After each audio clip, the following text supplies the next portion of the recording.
Aloha, ladies and gentlemen. Welcome. My name is SprinkleBeard. I will be your host for today. We are going to be focused on free-to-play goals of characters.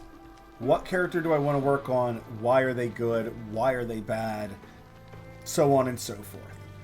Understand that when you're playing, and we go to this summoning across the bottom here, for your first month, you can there's an event going on right now. You can summon as frequently as you like. You will be getting plenty of these shards in your first month. You get at least 50 to 60. Very easy. This is a brand new account. I shouldn't say brand new because we've been on it for 20 days. Yes, we're at 3 weeks in on this account. So it's not brand new. Understand, though, that you will get plenty of shards, and when you first start off playing, just cracking these open will give you more choices to pick from, or let you explore the world and find out what champions you like. However, let's say you are being stingy. Let's say you are familiar with gacha games and you know that you want to try to save these shards for the weekends because there's always events going on the weekends. So for instance, this weekend currently has an event saying that if I open a shard and it's an epic champion, so that is a purple background champion, I have 10 times the chances of it being Angel, Vortex, or Scorch. And then if I was to open up a legendary, I also have 10 times the chances of it being Hex or Lasir, who are brand new champions to the game. When you are starting out and maybe you think, hey, I don't want to crack open my shards. I want to either wait for a weekend, or I'm fine working on who I have, or I feel like I'm getting plenty of champions. Why do I need to work on anybody, or whom do I need to work on? Today's video, we are going to be focusing on 1 or 2 uncommons, and then we're going to be jumping right into rares and talking about them kind of as quickly as possible. So, when it comes to uncommons, those are our green background champions. When you first start off the game is going to give you a series of rares. They give you about 3 to 4, like back to back, which basically gives you the diversity of, cool, I at least have one champion that can handle this specialty. So you get a defender named Rex, you get a healer named Camille, you get a piercer named Maureen, and you get a mage named Voltus. So you will have one champion of the 4 classifications currently in the game that you can handle anything. Oh, I'm sorry, you also get the fighter Barut. We'll go into more details about those in a different video. But who do you want to work on? As you're playing through levels, you might notice that, hey, I got this green mage Wagruk, and he's a kind of cool looking little goblin dude. Do I want to work on him?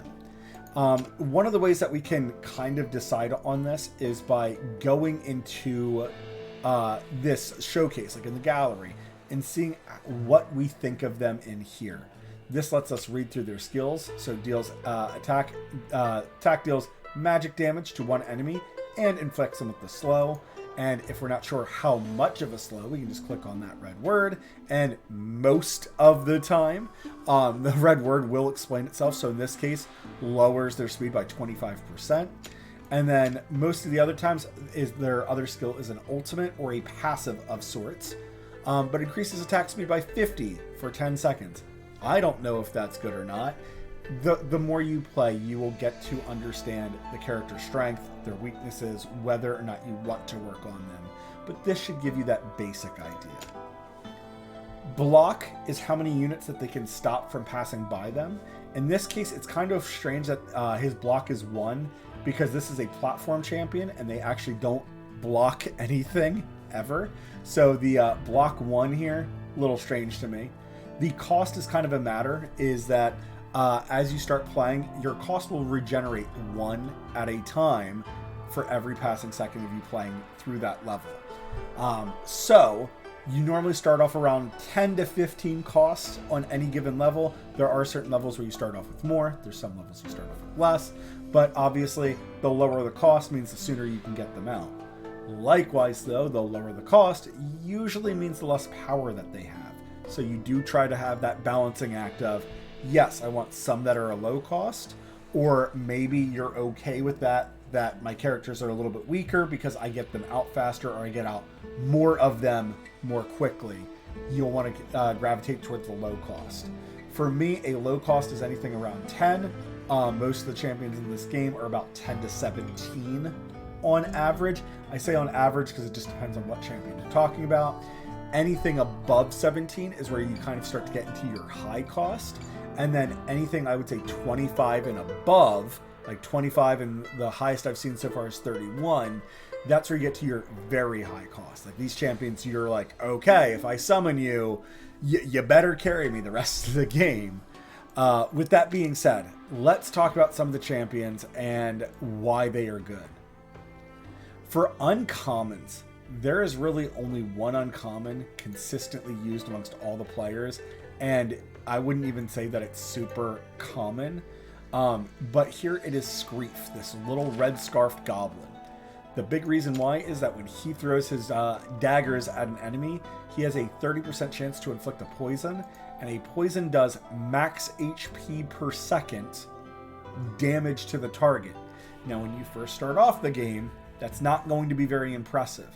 As you get further into the game, there's certain bosses that you will fight that just have enormous amounts of HP, or you might find certain tank enemies that just walk very slowly but seem to have unlimited HP, and you're like, why can't I kill this thing? Poison can be a very good friend for you in that regard. Clan boss specifically is very weak to poison, so there is a reason for you to use it. Understand though that as an uncommon, even though he does have a poison in his kit, it does not necessarily mean that he is top tier. It just means that he's still very usable. Other than that though, I have not seen many accounts use greens, like the green background, which is your uncommon champions. That's because you do tend to get enough rares, or you'll be cracking open shards, you'll get a couple of rares or an epic or two, and usually the epics start to steer you in the right direction of how you should be playing through the game.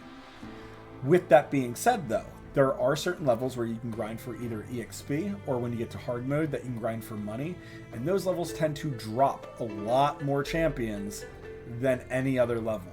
So let's talk about what rare champions would be worth using or where they are good at. We are going to start in the fighter section. So fighters have to be on ground platforms. We have two types of platforms. Those on the ground, that's where the enemies must travel to get to our base. They might not hit every single space that you can place your champion. So obviously you want to place your champion somewhere where you can intercept. The other platforms are platforms. They are much higher up. Those are for like your mages and your archers, and those can rain down attacks down from above. Fighters have the advantage that a lot of them do either normal damage, or they will kind of hit most of your targets for neutral damage. Barut here has specifically a Lord skill. Now, the way that Lord skills work is that if they are your party leader, and that's when you're getting into a level, you get to decide who you want to bring to that specific level. In this case, he says, increases faction allies' basic attributes by 5%.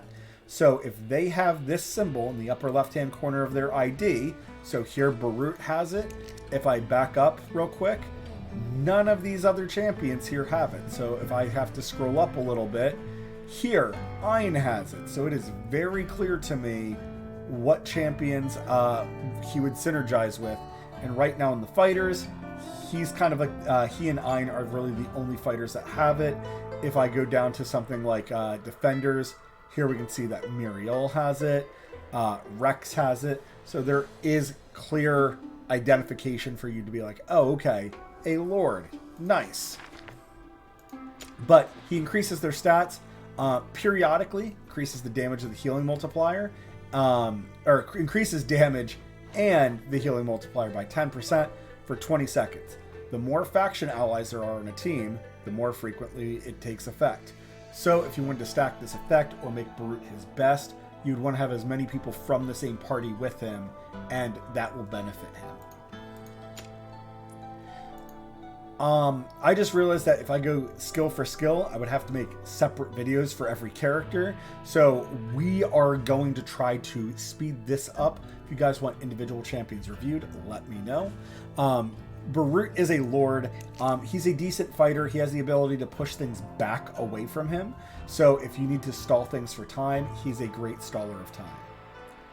Narvi is a self-healing cost regenerator. So cost is what we use to summon out our champions. The more cost that you have, the more champions you can summon out.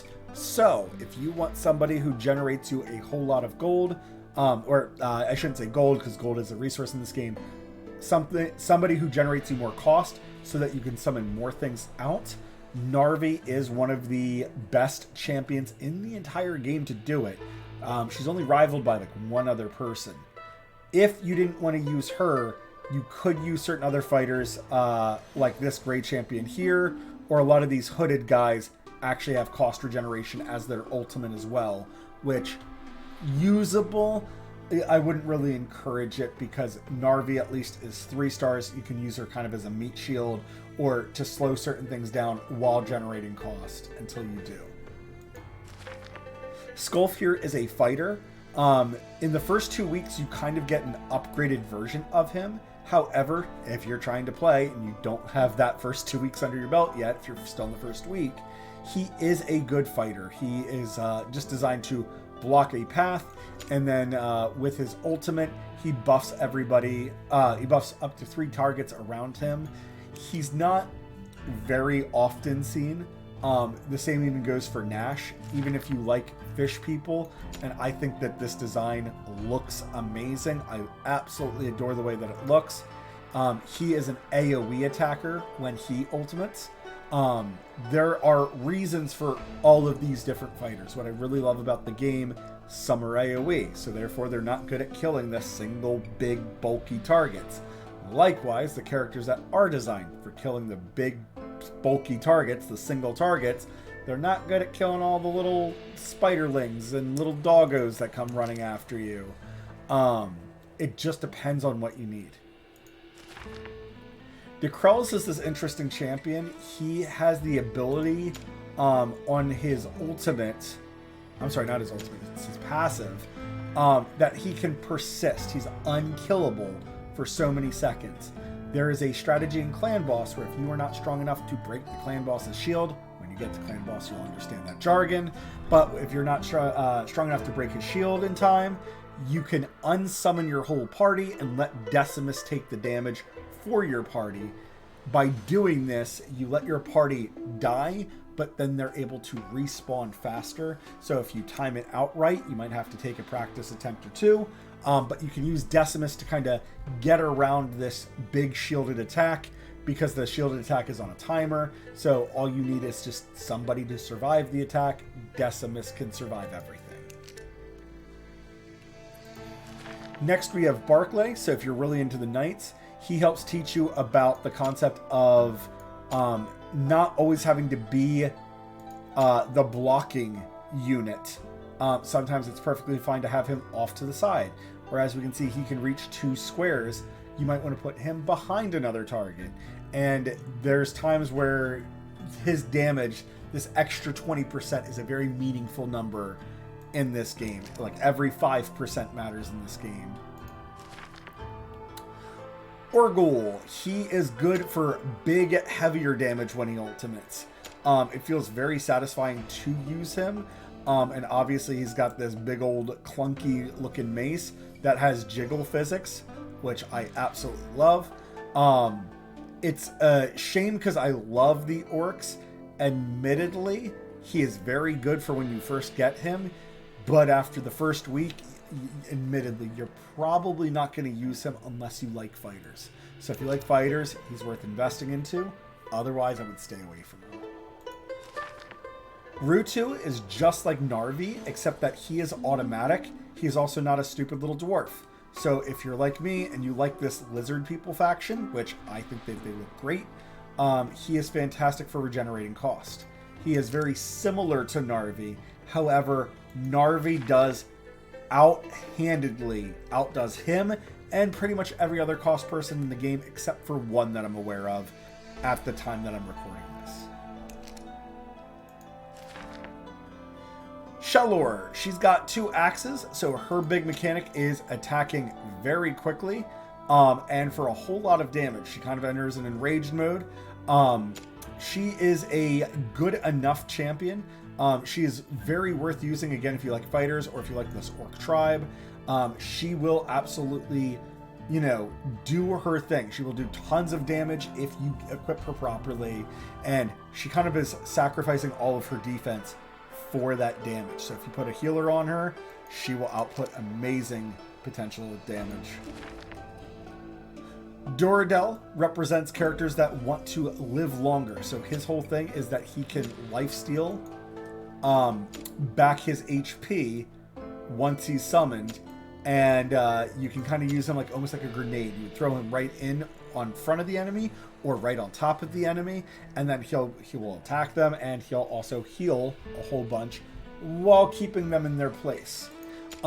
These fighters currently kind of have a bad reputation in the game. They're not very strong. However, I do think that they have good potential. I just think that right now the way that legendaries are kind of overshadows these quick dying champions. And right now there's not a legendary that is designed in the same way to be summoned in just to die. Doradel is kind of in that boat. You want to throw him in the middle of a minefield and see how long he can survive for. Next, we're going to be talking about the Defender class. The Defender class specifically specializes in their longevity of just not dying, and then on top of that, their ability to block multiple units. We are first going to start with Rex, because Rex is one of the first champions that you get in the game. So he helps you stop enemies from just walking past him. He is a fantastic tank. As you level him up or as you promote him, he eventually starts shielding himself, which is an amazing resource and makes him amazingly tanky for a very long period of time. And he even has a stun in his kit, which just stops him from taking damage for so many seconds, giving your healer a much easier time. So not only are his defensive stats amazing, but he's got a shield, which is extremely useful in its own way, and then he's got a stun in his kit, kind of making him one of the best tanks ever. And even better is that he's a rare that you start off the game with, so can't talk highly enough of him. Glenn is kind of like his brother. Glenn is a bit more on the defensive side of things. Rex can still kind of do some damage, or Rex's survivability is just ridiculous. Glenn is actually more about the resistances. So he has things that give him physical reduction, and then he also has some things that give him magic reduction as well. In the game currently, there are a few instances that are very rare where Glenn ends up being a little bit better than Rex. However, Rex is going to be useful in almost every situation. Glenn, he's still very good. If you like defenders, and if you get Glenn early, he's worth giving, equipment to or giving resources to. Just to understand, though, that when you get into epics, you'll probably end up getting an epic defender that outclasses both Rex and Glenn for a long time. However, they are the two main tanks that you could start the game off with, and if you get them early, they will hold the line for you for days.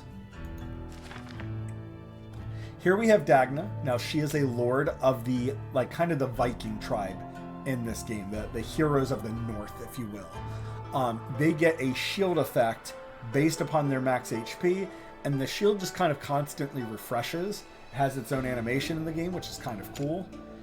Dagna was a tank that I kept trying to use and honestly kept struggling with. I think because of her Lord skill, giving a shield to everybody, you really want to kind of double down on those defenses, or understanding that you want as many of her allies with her so that that shield is reprocking over and over again. But her big mechanic is that she is a tank that self-heals. So every 30 seconds, immediately restores 20% of her maximum HP. And then as you would level her up, she would restore more of her HP. So as long as she survives, she's surviving a whole lot longer. Lastly, out of the defenders, you have Gorza. Gorza holds the more offensive role for a tank. So even though she is a tank, her big gimmick is that her ultimate has a defensive break on it. Where is it? Here we go. Has a defense reduction on it while... so it's either every 8 seconds or I think it's also when you ultimate, this strike happens more frequently. But she would increase the damage of your piercers or maybe some of your other fighters or characters who have the spears, right? She has her usefulness. Unfortunately, by the time that I got her and was like, cool, I'm going to invest in her, I already had other characters that did her job better. Now, mind you, that was about a week or two into me playing, so your experience might be different, or if you're not summoning right away, she is a very serviceable tank in that regard.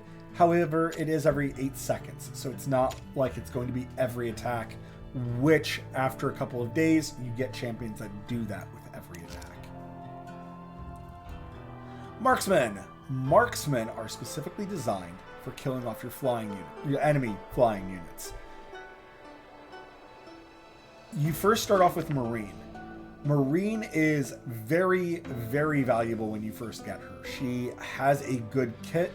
So every 4 attacks, she causes a defense reduction, meaning that that target will take more physical damage. This is an amazing skill, and it lasts for 7 seconds, which is an enormous amount of time. And she has a guaranteed crit in her kit. So when you first get Marine, yes, she's absolutely worth investing in. However, you will get other archers that are also worth investing in. Amali, or Amal, depending on how you want to pronounce her name, has this very good Mayan motive and looks absolutely fantastic. Even better, we keep talking about this defense reduction. She has it, and it's on her basic attack. So it's basically permanent. As long as she can attack the target, they will permanently have that defense reduction until the moment that they die.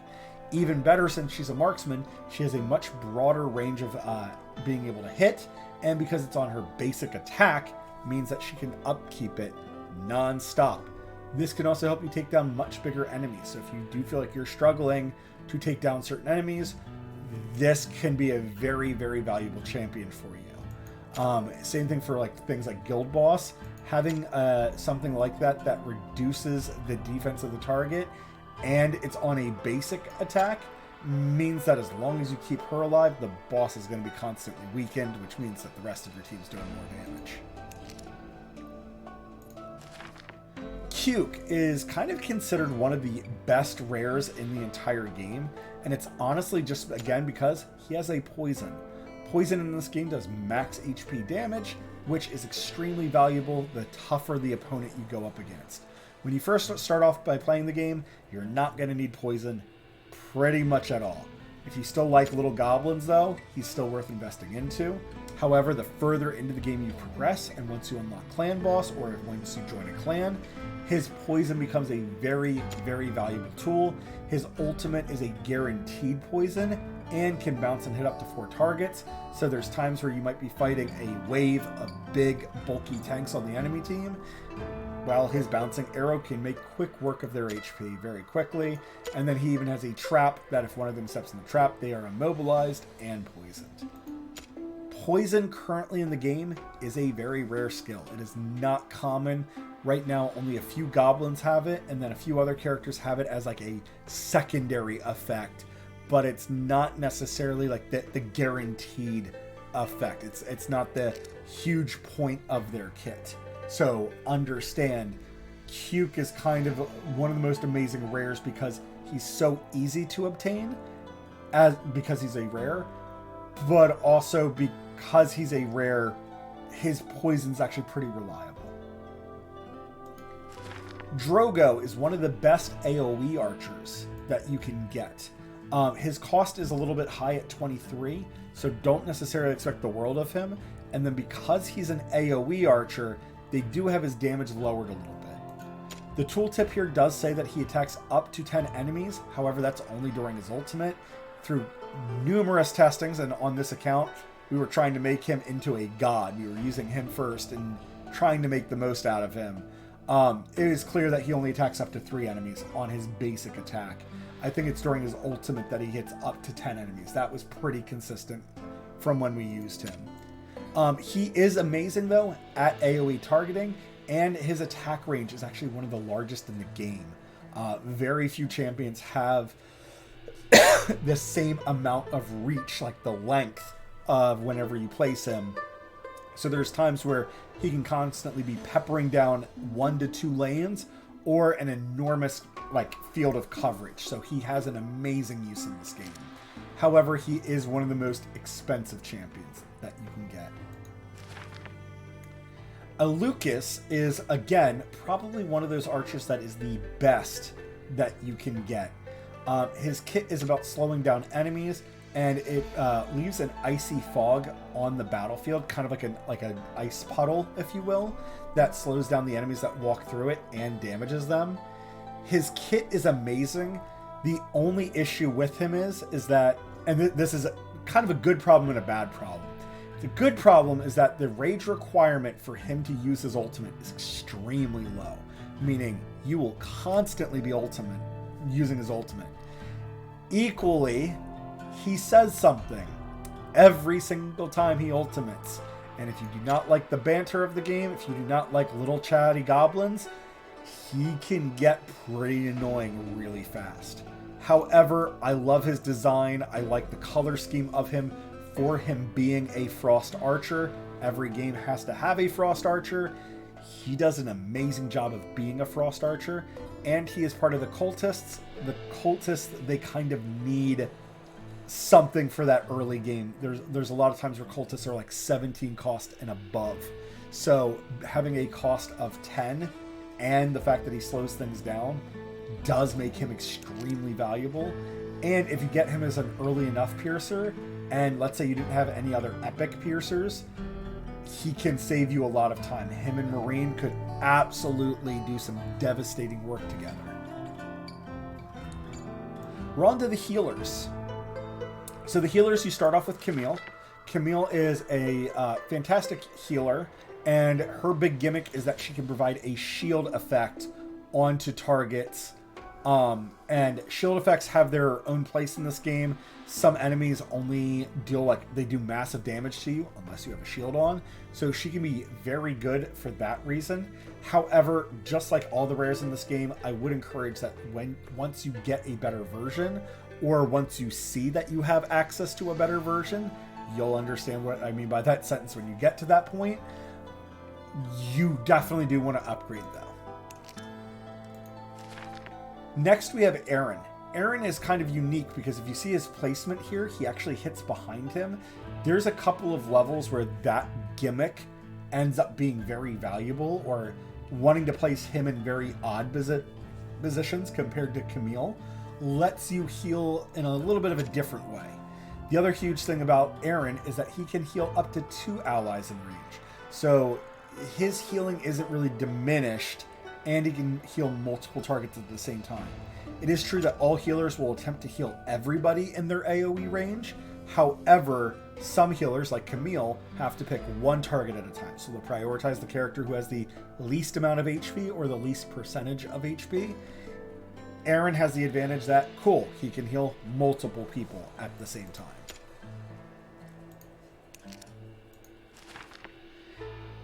Here we have a very unique pattern. We have Autumn, and as you can see, she starts off here in the center and then heals outward from herself. And then her big gimmick is that with her ultimate, she increases the crit damage of everybody in range. And then if you promote her, she'll increase their crit rate as well. So here, if we click on the green, increases it by a base of 10%, and then total here would be 30% there. And then if we look at her ultimate, it starts off at 30% base. And if we look through the effects here, we increase another 10, another 20, it can go up to 60%, and then for a longer duration. She is kind of a discount version of an epic named Dolores. And Dolores right now is one of the top rated buffers in the entire game. So if you get Dolores, hold on to her, definitely equip her well. She will serve you very well going forward. Autumn is the discount version of her. Admittedly, her AoE heal, it does affect anybody standing on her grid. However, understand that the scaling is very low because you are hitting every single person every single time. So the heal is great. Just understand it is a very small amount. And it might take you until, like, you know, if you promote her or rank her up, you might not feel those advantages for a long time where, okay, now her healing is starting to become impactful. Right now, she's really designed around that buff, not on that healing aspect. And then lastly, we have Spring. Spring is a single target healer just like Camille. However, instead of Camille giving that shield effect, she gives this attack bonus periodically. So it just increases the damage of everybody in her range, which can be extremely useful in its own way. And then her ultimate lets her target more than one ally at a time when healing, which makes her a fantastic first healer. Every one of the healers has their own reason of why you would want to use them. Understand, though, that again, once you get up to these epic healers, each one of them has their very well-defined niche, and that is something I love about this game. They did a fantastic job of separating characters. There's really no two characters that are the same. I will say, though, that there are characters like, I am making things up for this example, but this dude here, Langland, you know, oh, he's a good healer, but Aaron does his job better. Oh, but you know who does Aaron's job better? Lightlock. Oh, but you know who does Lightlock's job better? Is Ezrin. Understand.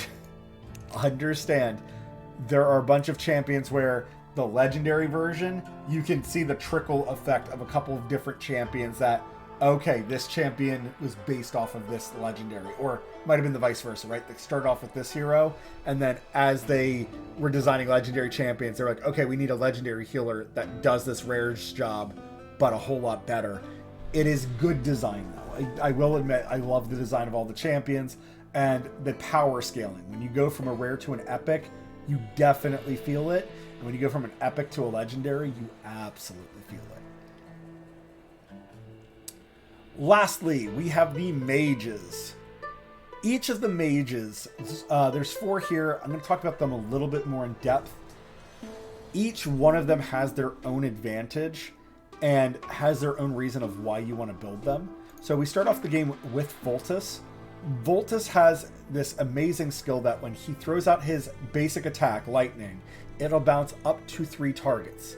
And then if you promote him as far, like if you rank him up and promote him as far as 5, it has a 50% chance to bounce to an extra target. Out of the mages, he definitely has the most consistent upfront damage that hits the most amount of targets with kind of no real problem in his kit. He's extremely well balanced. And I love that the game gives you this extremely well balanced. Like, he'll feel powerful when you're using him, and then as you gear him up, he'll feel even better.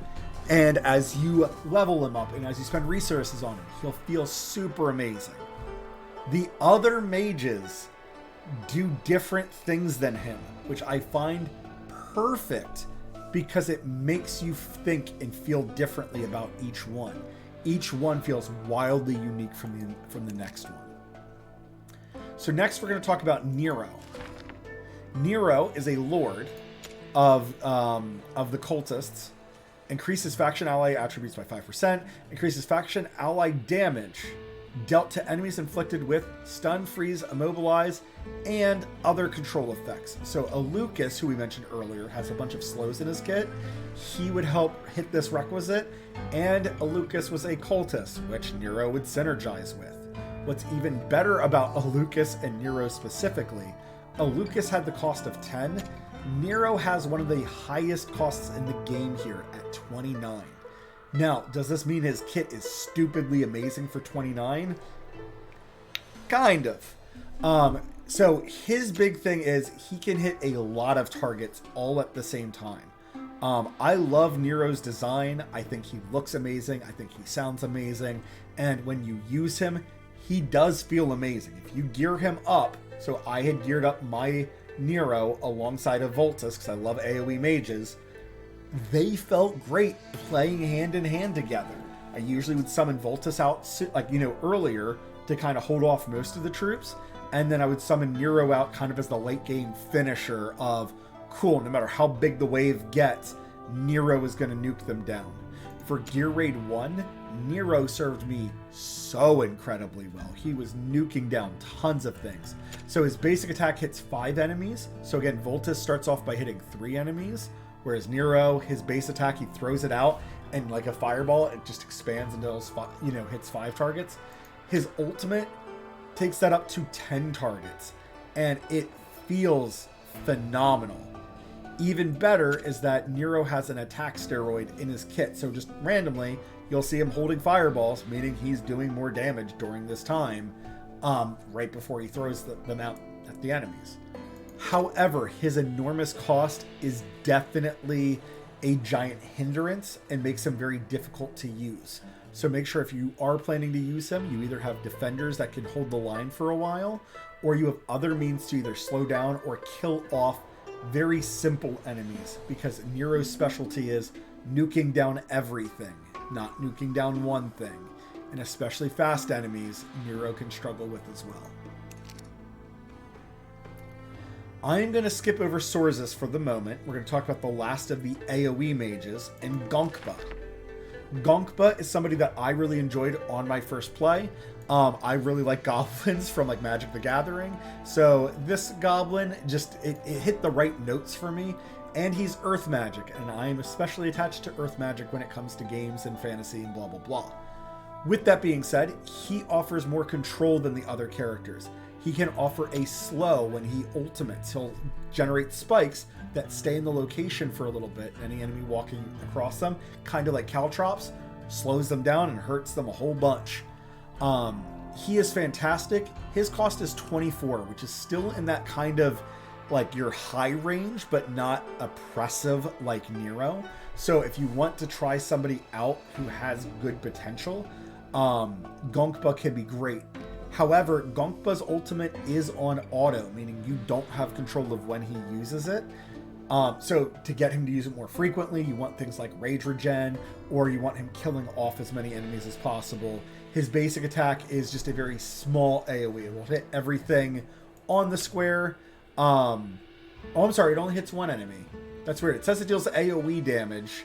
I'd have to look into how many targets that actually affects. For the moment, I'm going to tell you it's probably 3. He can hit up to 3 targets if they're on the same tile. He'll attack one tile, is how he's programmed. He is a lot of fun, and he's very useful, and again, for slowing things down. So sometimes that can make your other classes, so like your Piercers, or like your Voltus and your Nero, lets them take extra strikes at the target, and it feels amazing. I'm going to take a sip real quick, and then we'll talk about Sorzus. Sorzus is our single target mage.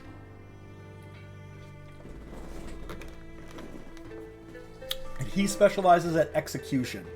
In this game, execution does not necessarily mean instant killing something. It usually just means extra damage to low HP targets.